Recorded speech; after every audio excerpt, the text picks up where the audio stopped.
Hi everyone. I hope you can see us and you can hear us. It's very, very nice to meet you again. And today we are launching a new series of discussions, which is called Tech Talks. So before we start, some organizational points as usually. Our working language today is English. You see, we have a Q&A section special for you below your Zoom. So please, if you have any questions, you can ask them there. We also have a chat. So also please feel free to exchange with other participants. It's very interesting to know who you are, where are you from, are you a startup, corporate innovator, or an innovation ecosystem player? So before we start, I'm glad to introduce you today our speaker, Maria Lepskaya from Runa. Hi, Maria. Hi, Annie. And also today we have Aliya Bayumi from Sequence Ventures. Hi, Aliya. Hello. Hi. Hello. It's nice to meet you. So I'm Annie. I'm leading international projects at Generation Startup Corporate Accelerator. As you know, Generation Startup is an innovation development platform, and we are working primarily with corporate partners and a lot of innovation ecosystem partners as well. So this summer, we started a series of events, which is called Innov Talks, where we talked with the leading corporations to know more about corporate innovations. But now, together with our colleagues from Sequence VC and from Runa Capital, we are launching a new series focused on technologies. And I would like to turn it over Aliya. Aliya, please make a brief introduction of Sequence VC for our participants. Sure. So I'm Alia. I'm from Sequence Ventures. Sequence Ventures is a VC. We're located in Egypt, but we invest in seed and early growth startups in the European region. We have 3 different verticals. They're all tech-based: artificial intelligence, quantum computing, and blockchain. We're currently in the final phase of fundraising, and we're planning to invest to deploy our capital starting Q1 2020. One of the main aims of investing in the European region is that we found out that even though we live in the MENA region, we do not have the type of knowledge and the expertise in the technologies as the countless countries in the European region do. And as a way to bring these technologies back to our home country, we decided to try and invest in these technologies firsthand, and then in other ways, try to bring these technologies home, and in order to invest further and bring the knowledge to the Egyptian people. Thank you, Aliya. Thanks a lot for this introduction. And I'm happy to present you our main speaker today, Maria. Hi, Maria. Could you also please introduce yourself? Yes, sure. My name is Maria Lepskaya. I'm a senior associate at Runa Capital and head of the Quantum Tech and Advanced Materials Investment Focus. Runa is an international venture fund with headquarters in San Francisco and the team which spread in 5 locations: Silicon Valley, Berlin, Paris, Moscow, and London. Runa is managed by successful serial entrepreneurs and seasoned executives with vast startup expertise. Our founding partners have built several global tech companies, including Acronis, Parallels, Acumatica, with more than $100 million under revenue. Almost all in our investment team are physicists or mathematicians by training, including myself. We launched Runa Capital First Fund with $135 million under management in 2010, and then Runa Capital Second Fund with the same amount under management in 2014. This May, we closed our third fund at $157 million with an additional important focus on quantum computing and quantum technologies. As you see, LPs have a rather keen interest in quantum technologies. Thank you. Thank you, Maria, for this introduction, and thanks actually for joining us today. We have a set of topics to discuss, but first of all, um, me personally, I've heard about quantum technologies. Of course, it's quite popular, but could you just briefly summarize what we talk about when we talk about quantum technologies? Yes, I think we should start from here. Quantum is a class of technology that works by using the principles of quantum mechanics. It is a part of the physics of subatomic particles, including quantum entanglement and quantum superposition.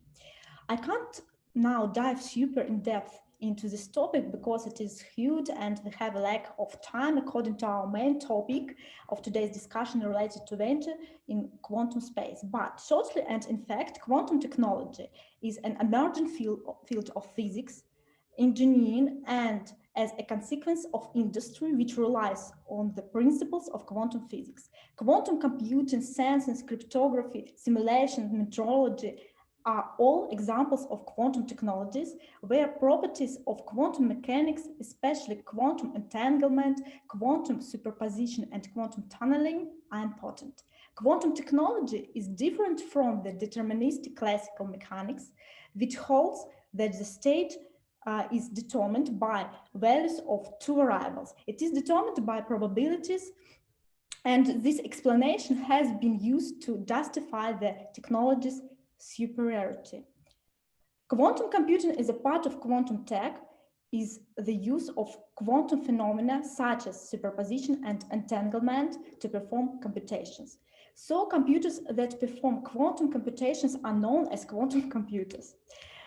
Quantum computers are believed to be able to solve certain computational problems substantially faster than classical computers. The most widely used model is the quantum circuits. Quantum circuits are based on the quantum bit or qubit, which is somehow analogous to the bit in classical computation. Qubits can be in a 1 or 0 quantum state, or they can be in a superposition of the 1 and 0 states. However, when qubits are measured, the result of the measurement is always either a 0 or a 1. The probabilities of these two outcomes depend on the quantum state that the qubits were in immediately prior to the measurement. Okay. Thank you. Thanks. It's clearer now because the main topic today we're going to discuss it's specifically quantum investments. So the factors you looked at when you are evaluating companies. So let's start by this. And it's very interesting actually to know how is investing in quantum different from traditional VC investing, if there is any difference, of course. Yes, there are some differences. Quantum computing and quantum technologies are one of the key investment focuses of our third fund, Runa Capital. We highlight such key subdirections of this focus as quantum sensors and advanced materials, quantum computing and hardware, quantum software, quantum communication, optical and photonic computing, and some others. As in other our investment areas of our fund, here we also look at startups at Series A and B, which are typical for our investment strategy. Because of the scientific specifics and long-term R&D phase of quantum startups, within this focus, we additionally consider more early-stage projects as the seed and pre-A stages. Conducting the due diligence of quantum startups, we pay special attention to the team, product, and technology, IP strategy, as well as to go-to-market strategy and its readiness for such solutions, the nature of the company's current and future revenues. Also, we estimate rather carefully the necessary future fundings and the possibility of attracting it by the current team, and of course the time before an exit. In addition, since often quantum startups, even in Series A, B, and later stages, continue to allocate significant internal resources into their R&D that pay attention to the stage at which the transition to the pre-prototype, product, and revenue-generative stages will take place. Therefore, for such science-intensive and deep-tech startups with a complex technological feeling and as a result a product, it is very important to have a decent leader and a business team who can make the transition from a laboratory spin-off with advanced technology to a product and its market implementation with a clear business model. Okay, that's thank you. Thanks for this explanation of the differences. I just would like to make a notice for our participants. So if you have any questions, do not hesitate to ask them in the Q&A section below the Zoom screen. Yeah, we are going to ask the questions to Maria at the end of the webinar. Okay, speaking about the current situation related to quantum deals, what is the situation in world venture space? Oh, I'm happy to answer this question via our story because it is quite a revealing example of what is happening in this space in the world. Quantic, the world leader in quantum secure cryptographic solutions, was invested back in 2013 by Wave Capital. Wave Capital is an experimental sister fund of Runa Capital, part of our family of funds founded by Sergei Belosov and partners. Members of Russian capital actively participated in this deal. Members of Runa Capital actively participated in this deal with Quantic. Despite the fact that the first quantum exit took place in 2018, when Quantic was acquired by SK Telecom, interest from venture capital in the field of quantum technologies is just beginning to gain active revolutions. At the same time, the market for venture financing of quantum technologies is still rather tender and limited in its nature. So far, venture capitalists have made little systematic investments in quantum. In my opinion, the main reasons are related to the still not fully understood industry traction for a wide range of venture capital funds and venture angels, of course. The number of funds with the necessary technological expertise and vision of the industry trajectory is small, but the popularity and attention to the segment is growing rapidly. However, time will show whether investing in quantum computing and quantum technologies by venture capitalists will become a mainstream or not. Okay, and thanks for sharing this case. I think that it was like one of the first cases in investing in quantum technologies. Yes, it was first exit in quantum, and but only one exit in quantum by the moment. Okay, and I cannot not asking this question. Has COVID changed the investment thesis in quantum in any way? Interesting question. I can't say it has changed very much. However, decent applications of, for example, quantum sensors have been noticed stronger than earlier because, for example, these quantum sensors or their parts can enable a sensitive, quick, and affordable generation of detect biomarkers detection.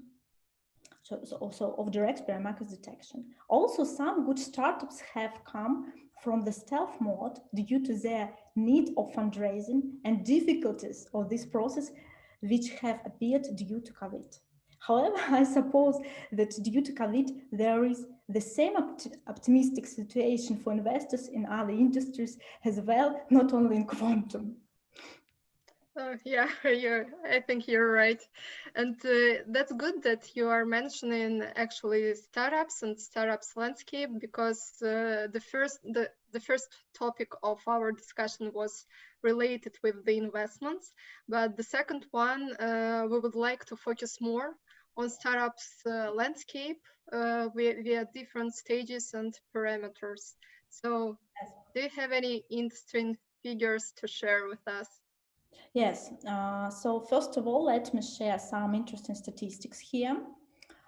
According to our estimates, when we gathered this information during last several years, we can say there are currently about 250 quantum startups in the world at pre-seed, seed, pre-A, Series A, B, and C stages. The distribution of startups by region shows that 45% of them are in North America, 30% in Europe, 10% in the UK, and last 15% in other regions such as China, Japan, Singapore, Israel, and even Chile. At the same time, in view of the specifics of the industry, the origins of which come from the corresponding university laboratories and R&D centers and in need of expensive rare equipment, as well as the scientific specifics of the teams and the relatively affordable grant funding of quantum research and development, these spin-offs, these quantum spin-offs, are often invisible for a long time inside their laboratories and are not in a hurry to leave it. Considering that there are about 400 laboratories dealing with quantum in the world, and on average one spin-off can come from each such a laboratory, we can assume how many quantum startups they will be able to absorb in 2 or 3 years when these laboratory research projects will come out of the invisible phase. However, not all of these existing players in the global quantum arena are actively involved in fundraising. This is often due to the very good availability of grant funding from university, government programs, and even industrial programs, which is sometimes quite enough to finance a project up to the pre-prototype stage or even product stage. Okay, interesting. And what about if we talk about the landscape in Europe, in States, and also in Russia? So do you have any key insights to share? Yes, of course. Let us start with comparing landscape in Europe and US markets. And as a part of Europe landscape, let us talk about Russia. As for us, we look at both the European and American markets. Startups in all key quantum sub-areas are well represented in both markets, except perhaps quantum internet, which is slightly stronger in the US market. I consider that this is due to their respective government program for the implementation of the quantum internet in USA. So far, startups are competing more within their markets. Nevertheless, due to the small number of scientific schools, of course, they also know about the corresponding competitors on the continent across the Atlantic. In addition, the success of competitors can be well monitored through scientific publications in view of the high science intensity of the subject. The main difference between European and American quantum startups is first of all in the often several times the valuation cap of the American companies in comparison with the European competitors. Of course, it is the main points for venture capitalists. In the quantum, the difference is felt even more strongly than in other more standard industries. Also, if your headquarter of your fund is not in the USA markets, you should go through CFIUS procedure organized by the Committee of Foreign Investment in the United States. It could make an investment process longer for several more months if only you don't plan to be a passive investor with less than 10% in ownership. Okay. Sorry, it's very interesting actually. Before we start to talk about Russian market, Also, as I understand, given the long return horizons, given the large investment requirements, as you mentioned, also we have limited talent pool, as I understand, and significant need for market education. So, is this really a space in this market, we would say, for startups, or it's more for big tech companies and corporations? Yeah, I have already mentioned ID Quantic case here before, but it is a good example again.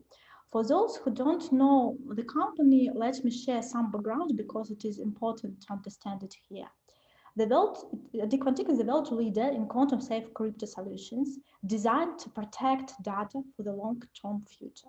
The company provides quantum-safe network encryption, secure quantum key generation, and distribution solutions and related services to the financial industry, enterprises, and government organizations globally.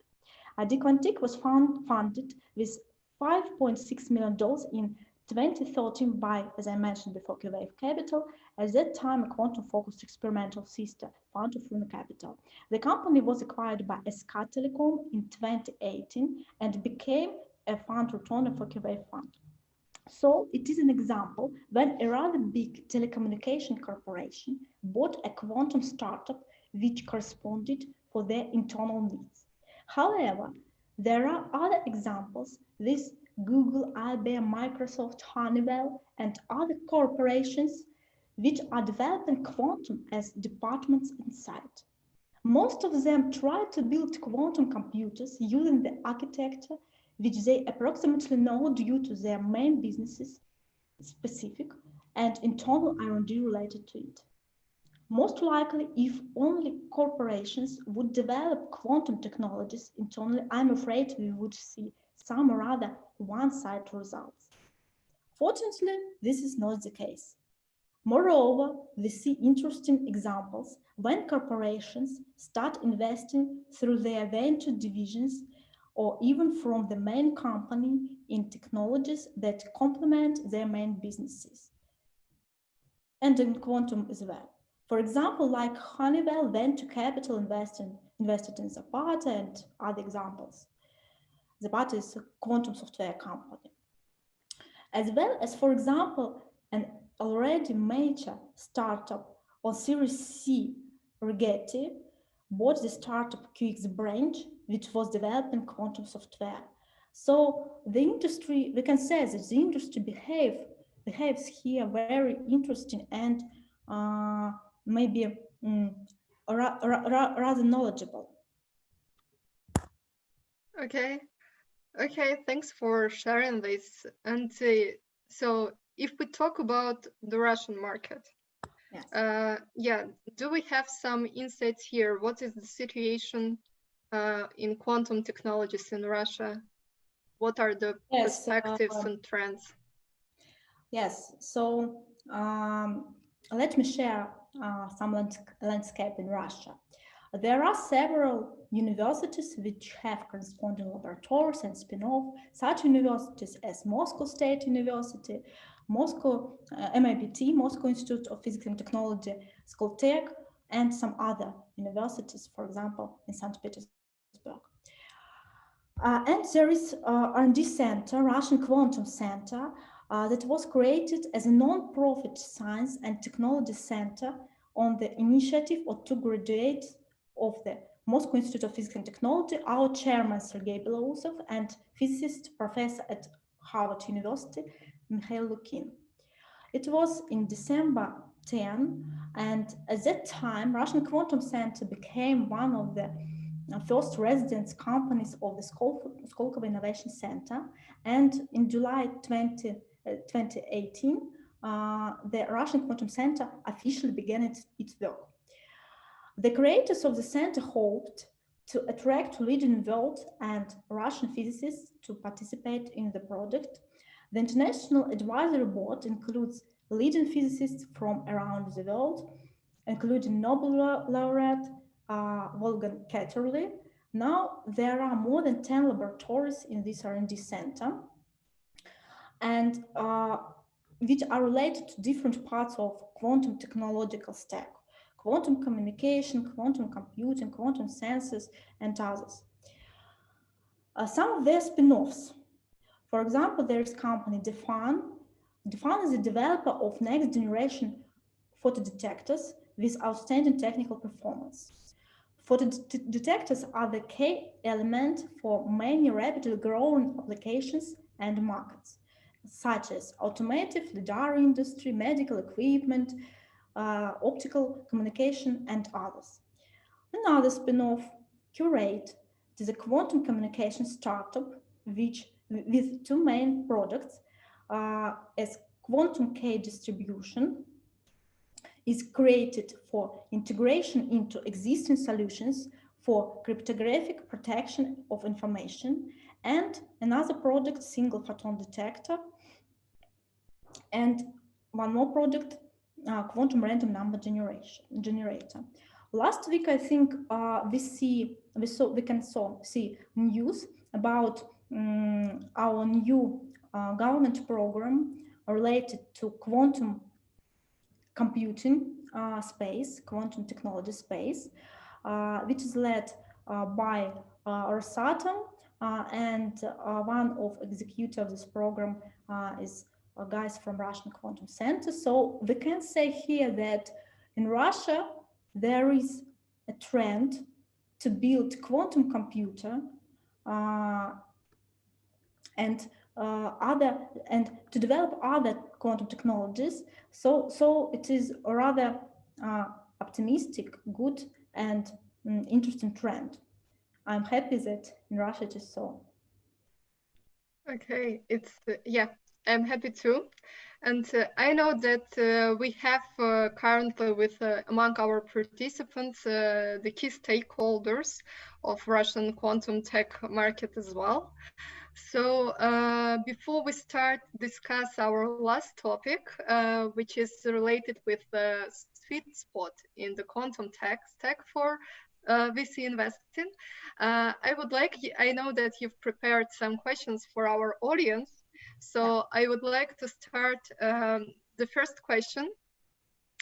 Please, you're going to see on your screens the question.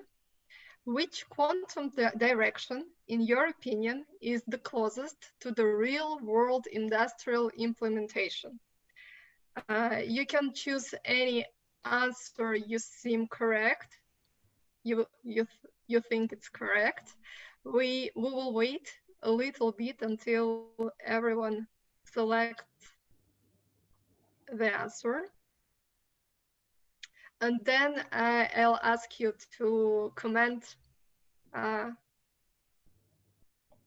answers we have and also to share some insights from your side. Sure. Okay. We'll wait a little bit more. I see that.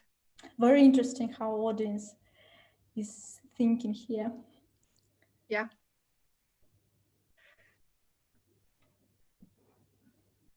Okay, I think we can finish. Do you see the results? Yes, I see the results. Very interesting that 33%. Yes, yeah, we have the leaders here. We have quantum computing and quantum communication and internet as leaders.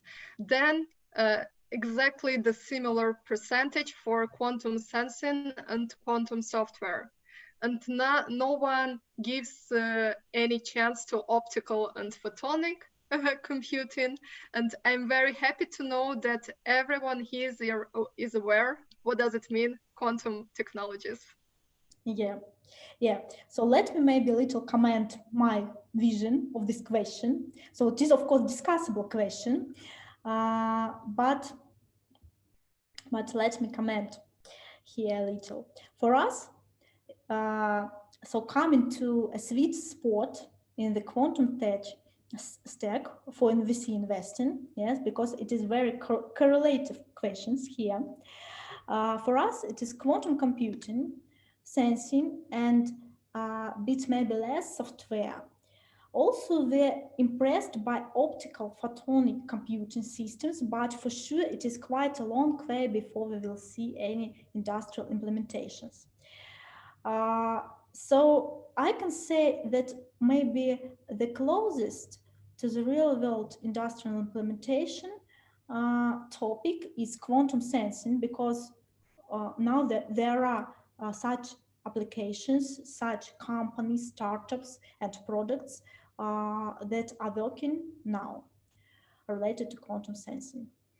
Quantum computing is very interesting and we can say a cutting edge topic, and it covers a lot of interest from the C community. But for now, it is really unclear which type of hardware will win. Okay, and talking about the applications, what industries would you highlight so we can see the first quantum killer app? Yes, very interesting question indeed. We think that applications in quantum chemistry are known to be a likely relatively low-hanging fruit. Also, quantum sensing, as I already mentioned, is what is already working now and gives super high precision measurement for the analysis of magnetic materials at the atomic scale. It can be used in such applications as material characterization, biological systems, spintronics, quantum computing, non-volatile memories, and others. We can say that here quantum chemistry and sensing solutions in different fields can become quantum killer applications in the nearest future. Okay, great. We have not so much time left, but before we start answering questions from our participants, and we have actually a lot of questions, let's ask your last question to the audience and then discuss the results, and we pass to Q&A section directly. What do you think? Okay, great. So, just a second. You can see the second question on your screens. And the question is, which quantum technology, in your opinion, will contribute to real quantum excellence? So please choose the answer you think correct.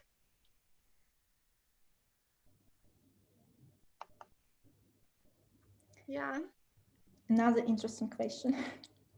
Yes. And rather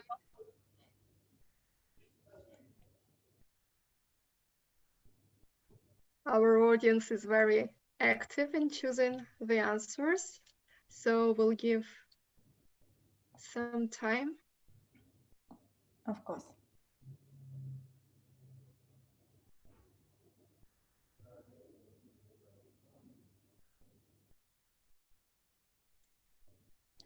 Frankly speaking, I'm interested to know the answers as well. So yes, I'm sharing the results with you. Can you see it? Yes, superconducting, my favorite answer here.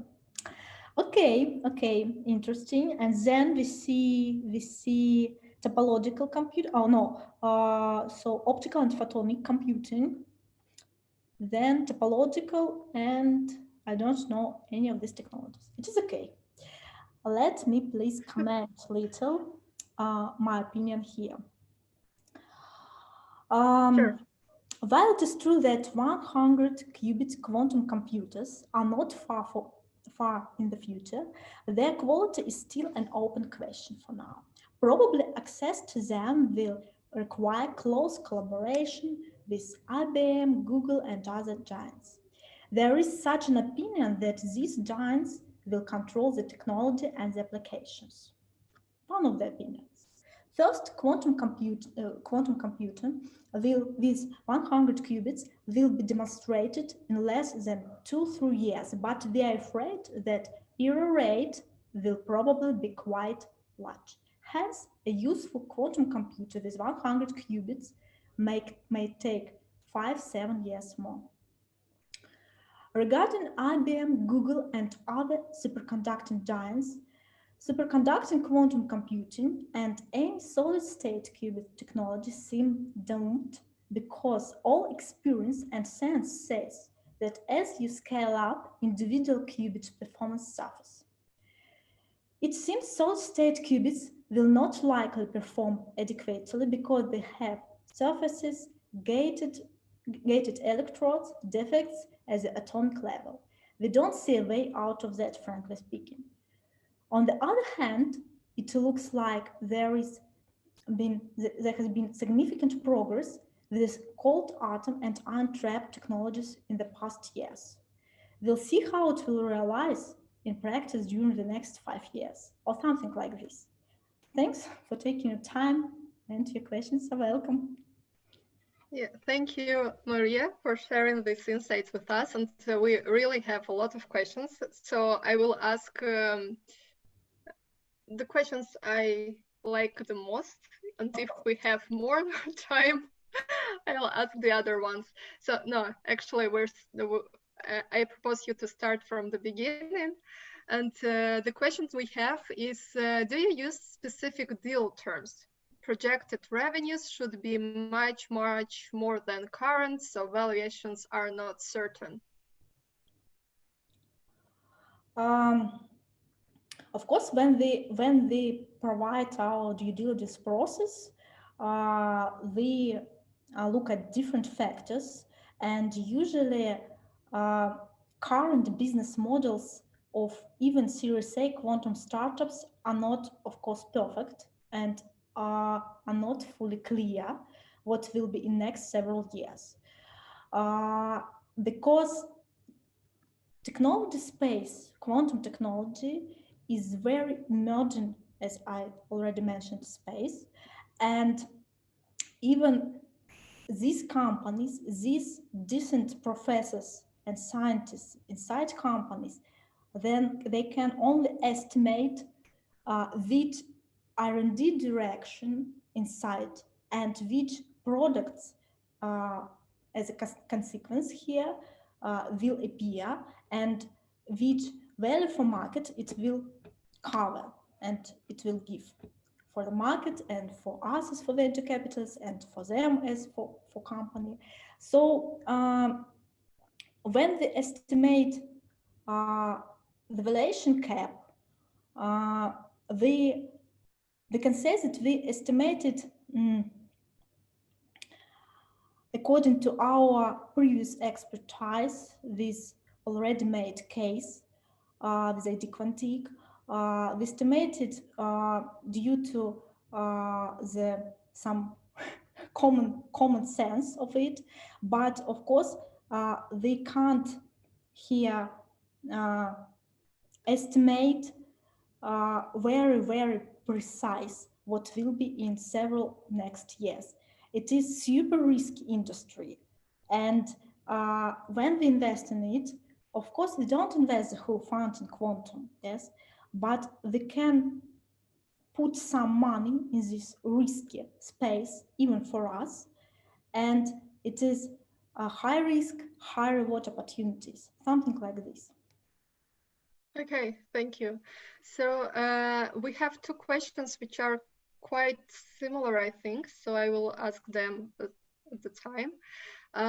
The first one is, who are the early adopters of this new technology aside from cybersecurity? And is it possible to predict when quantum technologies will hit mass market? Yeah, good question. So according to the first part of the question, to the first question, yes.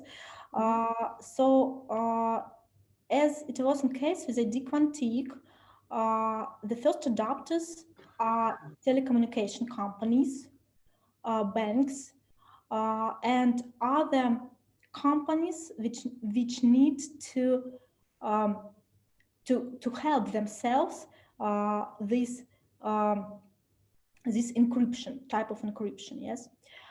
And according to the second part of the question, could you please, Anna, repeat again? Yeah, sure. So is it possible to predict when quantum technologies, quantum processors, so they will hit the mass market? Yes. Is it even possible? As I mentioned before today, yes, we estimate that in 2-3 years, we will see some kinds of working 100 qubit processor. Yeah. Mm-hmm. In some of the mentioned before hardware technologies related to quantum. But it will take maybe 5 more years to exclude different errors in its working. So we can say that maybe in 2-3 years we will see some kind of quantum simulation or quantum access to the cloud, but real working quantum processor with lack of errors we will see maybe in 5 or 7 years. So it is our estimation according to different industrial opinions of science, world science, but yes, it is so. Okay, thank you. And we have questions also, they are like quite similar. The point is that quantum as AI technologies are very hype themes. And actually, what makes a startup quantum? Because according to Gartner, up to 70% of AI startups in Europe might have no AI. So how to tell that startup is actually quantum? Thanks for these statistics to the person who is asking the question. Yes. So when, for example, I mentioned these statistics about 250 quantum startups, it is really quantum startups. What I have meant here. When we say that startup is quantum, we suppose and we know that this startup has some part of quantum technology inside. Yes, so we evaluate it if it has this part of quantum technology or if it doesn't have. And for example, this is an interesting question, for example, about quantum software startups, yes, because quantum software can't work fully without quantum hardware. And as I mentioned before, quantum hardware will be seen in 2-3 years or even 5 years, yes. And for now, for example, quantum software startups, they try their product in current existing quantum hardware, for example, in IBM cloud quantum hardware or something like this.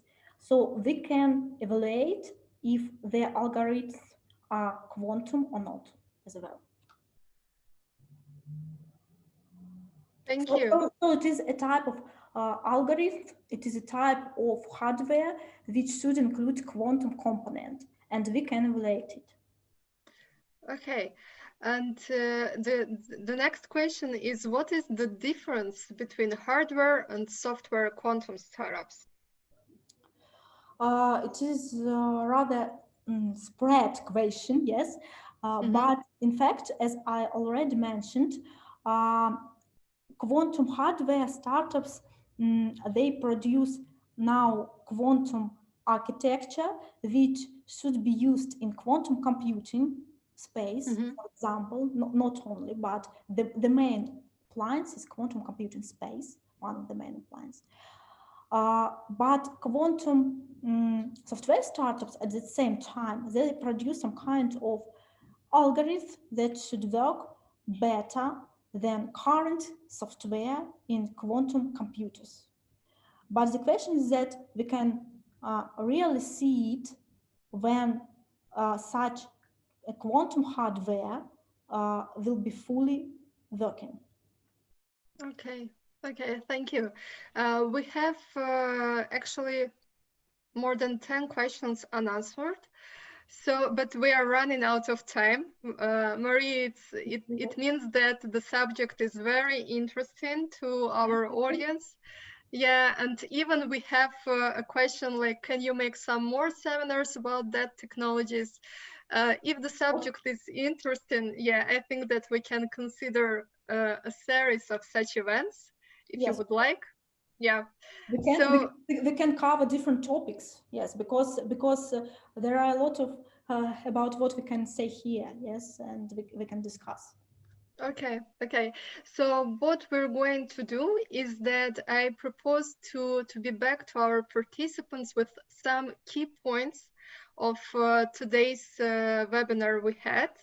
And if there is any questions, can they ask them to Runa Capital? Yes, of course, they can send me questions via email, for example.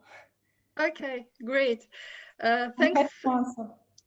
Thanks again to join us today, and thank you to joining us, our participants. So it was the first webinar in the series of tech talks we have. The next one is on December 10, and we're going to discuss blockchain technologies with Ildar Hamitov from G1 Ventures. Also, the series is supported by Sequence VC, and I hope to see you next time on the next topic. So thanks a lot. Thank you, Maria, for joining us. Yeah, have a nice day. Bye. You too. Bye-bye. Bye.